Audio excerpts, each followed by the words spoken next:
மத்திய இணையமைச்சர் எல் முருகன் பேச்சு. பீகாரில் மிகப்பெரிய வெற்றியை பெற்றுவிட்டு தமிழகம் வந்துள்ள பிரதமர் நரேந்திர மோடி அவர்களை மனமாற பாராட்டுகிறோம்.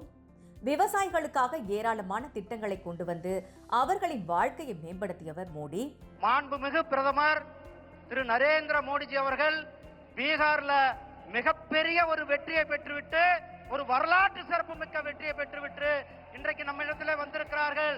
அவருக்கு தமிழகத்தின் சார்பில் நாம் எல்லாம் மிகப்பெரிய ஒரு வரவேற்பை கொடுப்போம். சகோதரர்களே, நம்முடைய மாண்புமிகு பிரதமர் திரு நரேந்திர மோடிஜி அவர்கள் விவசாயிகளுடைய நலனுக்காக ஒவ்வொரு விவசாயிக்கும் இந்தியாவில் 11 கோடி விவசாயிகள், தமிழ்நாட்டில் 22 லட்சம் விவசாயிகள், நம்முடைய கோயம்புத்தூர்ல 46,000 விவசாயிகளுக்கு வருடத்திற்கு 6,000 ரூபாய் நேரடியாக கொடுத்து கொண்டிருக்கிறார்.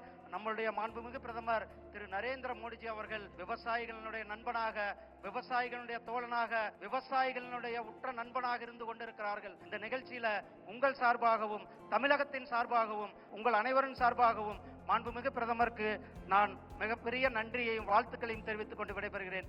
நன்றி, வணக்கம், ஜெய்ஹிந்த், ஜெய் பாரத்.